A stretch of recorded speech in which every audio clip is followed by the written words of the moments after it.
완전히 내려놨죠. 마이너스 은퇴한 대기업 임원, 경비원 아저씨 되다. 대기업 임원, 이사, 상무? 다 옛날 이야기죠. 지금은 그냥 경비원 아저씨입니다. 하하. 은퇴 후 경비원으로 새로운 삶을 시작한 김 부장님의 웃음에는 씁쓸함과 함께 홀가분함이 묻어났다. 한때는 화려한 양복을 입고 번듯한 사무실에서 중요한 결정을 내리던 그였지만 지금은 수수한 제복을 입고 아파트 단지를 순찰하며 주민들의 안전을 지키는 일을 한다. 사람들은 제가 왜 경비원을 하냐고 묻더군요. 돈 때문이냐고요. 하지만 솔직히 말하면 돈은 그다지 중요하지 않습니다. 이제는 돈 벌려고 아등바등 살 필요가 없으니까요. 김 부장님은 퇴직금과 연금으로 노후 생활에는 큰 어려움이 없다고 했다.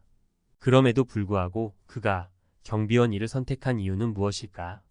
솔직히 말하면 처음에는 자존심이 상하기도 했습니다. 한때는 잘 나가던 임원이었는데 이제는 사람들이 쳐다보지도 않는 경비원이 되었으니까요. 하지만 시간이 지나면서 깨달았습니다. 직업이라는 건 그저 옷일 뿐이라는 걸요. 김 부장님은 은퇴 후 경비원 생활을 하면서 비로소 진정한 삶의 가치를 깨달았다고 말했다. 화려한 직함과 높은 연봉은 결국 한때의 꿈처럼 사라지고 남는 것은 결국 사람과의 관계 그리고 스스로에 대한 만족감이라는 것이다. 경비원 일을 하면서 오히려 더 많은 사람들을 만나고 더 많은 이야기를 나눕니다. 예전에는 바빠서 신경 쓰지 못했던 소소한 일상의 행복도 느끼고요. 이제는 정말 나답게 살아가는 것 같습니다. 김 부장님의 얼굴에는 진심 어린 미소가 번졌다. 그는 이제 더 이상 남들의 시선이나 사회적 지위에 연연하지 않는다. 그저 자신의 삶에 충실하며 주변 사람들에게 따뜻한 마음을 전하는 것에 만족한다. 완전히 내려놨죠. 이제는 그냥 경비원 아저씨입니다. 하지만 그게 뭐 어떻습니까? 저는 지금 이 순간이 행복합니다. 김 부장님의 이야기는 우리에게 중요한 메시지를 던져준다. 직업은 단지 삶의 한 부분일 뿐 우리 존재의 전부를 규정하는 것은 아니다. 진정한 행복은 외부의 평가나 물질적인 풍요가 아니라 내면의 만족과 의미 있는 삶에서 찾을 수 있다. 사례를 통해 살펴보는 진정한 삶의 가치. 스타 강사에서 농부로 한때 잘 나가던 스타 강사였던 박 씨는 은퇴 후 귀농을 선택했다. 그는 농사를 통해 자연과 교감하고 땀 흘려 일하는 기쁨을 느끼며 건강한 먹거리를 생산하는 보람을 느낀다. 그는 더 이상 강단에 서서 박수갈채를 받지는 못하지만 흙냄새 가득한 농촌에서 진정한 삶의 행복을 찾았다. 대기업 임원에서 봉사활동가로 성공한 기업인이었던 이 씨는 은퇴 후 자신의 재능과 경험을 살려 봉사활동에 뛰어들었다. 그는 소외된 이웃들을 돕고 지역사회 발전에 기여하며 나눔의 기쁨을 느낀다. 그는 더 이상 높은 연봉과 사회적 지위를 누리지는 못하지만 봉사를 통해 더 큰 만족과 보람을 얻었다. 평범한 주부에서 베스트셀러 작가로 평범한 주부였던 김 씨는 늦은 나이에 글쓰기를 시작하여 베스트셀러 작가가 되었다.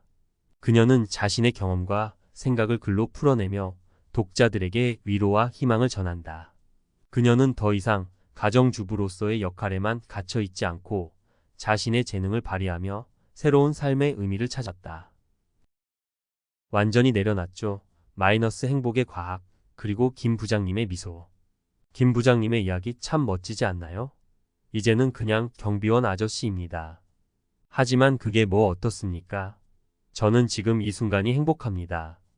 이 말 속에는 단순한 체념이나 긍정적인 마인드 그 이상의 깊은 의미가 담겨 있습니다. 사실 김 부장님의 행복은 과학적으로도 설명이 가능하답니다. 어떤 과학적 근거와 이론이 숨어 있는지 한번 살펴볼까요? 1. 행복은 외부 조건이 아니라 내면의 상태에서 온다. 심리학자들의 이야기. 심리학자들은 오랫동안 행복의 근원에 대해 연구해 왔습니다. 그리고 많은 연구 결과들은 외부적인 조건이나 성취가 행복을 보장하지 않는다는 것을 보여줍니다. 예를 들어 갑자기 큰 돈을 벌거나 높은 지위에 오르더라도 그 행복감은 오래 지속되지 않는 경우가 많습니다. 이를 쾌락의 쳇바퀴라고 부르는데 외부 조건에 대한 적응이 빠르게 일어나기 때문에 결국 원래의 행복 수준으로 돌아가게 된다는 것이죠. 반면 김 부장님처럼 자신의 삶에 만족하고 의미를 찾는 사람들은 외부 조건에 크게 흔들리지 않고 지속적인 행복을 느낄 수 있습니다. 이는 행복이 외부에서 주어지는 것이 아니라 스스로 만들어가는 내면의 상태라는 것을 보여줍니다. 이 자율성, 유능감, 관계성 행복의 3요소. 심리학자 에드워드 대시와 리처드 라이언은 자기 결정성 이론을 통해 행복의 3가지 핵심 요소를 제시했습니다. 바로 자율성, 유능감, 관계성입니다. 자율성, 스스로 선택하고 결정할 수 있는 자유. 유능감, 자신이 어떤 일을 잘 해낼 수 있다는 믿음. 관계성, 다른 사람들과 의미 있는 관계를 맺고 소속감을 느끼는 것. 김 부장님은 은퇴 후 경비원이라는 새로운 삶을 스스로 선택했습니다. 그리고 경비원으로서 자신의 역할을 충실히 수행하며 유능감을 느끼고 주민들과 소통하며 관계성을 쌓아갑니다. 이 3가지 요소가 충족되면서 김 부장님은 진정한 행복을 느끼는 것이죠. 3. 비교는 불행의 시작. 사회비교 이론. 사회심리학자 레온 페스팅거는 사회비교 이론을 통해 사람들이 자신을 타인과 비교하며 상대적 박탈감을 느끼는 경향이 있다고 설명했습니다. 특히 자신보다 더 나은 조건에 있는 사람들과 비교할 때 불행감이 커진다는 것이죠. 하지만 김 부장님은 과거의 자신 혹은 다른 사람들과의 비교를 멈추고 현재의 삶에 집중합니다. 이는 사회 비교의 덫에서 벗어나 행복을 찾는 중요한 방법입니다. 4. 물질적인 풍요 vs 경험적인 풍요. 행복 경제학. 행복 경제학에서는 물질적인 풍요보다 경험적인 풍요가 더 큰 행복을 가져다 준다고 말합니다. 즉, 돈을 많이 버는 것보다 의미 있는 경험을 하고 다른 사람들과 함께 시간을 보내는 것이 더 중요하다는 것이죠. 김 부장님은 경비원 일을 통해 다양한 사람들을 만나고 소통하며 경험적인 풍요를 누리고 있습니다. 이는 물질적인 풍요를 뛰어넘는 행복을 가져다주는 원동력이 됩니다. 경험, 기억에 남는 행복을 선물하다. 행복 경제학 연구들은 우리에게 흥미로운 사실을 알려줍니다. 바로 물질적인 재화는 시간이 지날수록 그 가치가 떨어지고 결국 우리에게 주는 행복감도 줄어든다는 것입니다.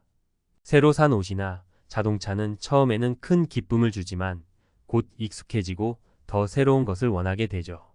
이를 쾌락 적응이라고 합니다. 반면 여행, 콘서트, 친구들과의 만남과 같은 경험은 시간이 지나도 우리 기억 속에 생생하게 남아 행복감을 줍니다. 특히 다른 사람들과 함께 공유하는 경험은 더욱 강렬한 기억으로 남고 이야기할 거리를 만들어주어 행복감을 더욱 증폭시킵니다. 김 부장님이 경비원 일을 통해 다양한 사람들을 만나고 소통하는 것은 바로 이러한 경험적인 풍요를 쌓아가는 과정입니다. 추천 도서. 김 부장님의 이야기와 관련된 흥미로운 책 3권을 추천해 드릴게요. 행복의 기원 서은국 저 행복에 대한 다양한 심리학적 연구 결과들을 쉽고 재미있게 풀어낸 책입니다. 행복의 진정한 의미와 행복해지는 방법에 대해 생각해 볼 수 있습니다. 나는 4시간만 일한다. 팀 페리스 저 돈과 시간에 얽매이지 않고 자유로운 삶을 살아가는 방법에 대한 이야기입니다. 새로운 삶의 방식에 대한 영감을 얻을 수 있습니다. 미움받을 용기 기시미 이치로 고가 후미타케 저 아들러 심리학을 바탕으로 타인의 시선에서 벗어나 자유롭고 행복한 삶을 살아가는 방법에 대해 이야기합니다. 진정한 나를 찾고 싶은 분들에게 추천합니다. 김 부장님의 이야기는 우리에게 진정한 행복은 외부 조건이 아니라 내면의 상태에서 온다는 것을 다시 한번 일깨워 줍니다. 자율성, 유능감, 관계성을 충족시키고 비교와 물질적인 풍요에서 벗어나 경험적인 풍요를 추구할 때 우리는 더 큰 행복을 느낄 수 있습니다. 우리는 어떤 삶을 살 것인가? 우리는 살면서 다양한 역할을 수행하고 그에 따른 사회적 평가를 받는다. 하지만 잊지 말아야 할 것은 우리의 가치는 외부의 평가가 아니라 스스로의 선택과 노력에 달려 있다는 것이다. 은퇴한 대기업 임원 김 부장님처럼 우리도 완전히 내려놓고 진정한 삶의 가치를 찾아 나설 수 있다.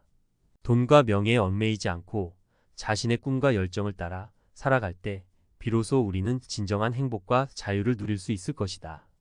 인격을 그 누가 알아주나요?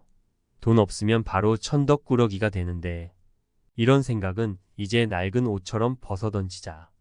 우리의 가치는 돈이나 사회적 지위가 아니라 우리 안에 있는 따뜻한 마음과 열정, 그리고 삶에 대한 진지한 태도에서 나온다. 당신은 어떤 삶을 살고 싶은가? 이 질문에 대한 답은 오직 당신만이 알고 있다.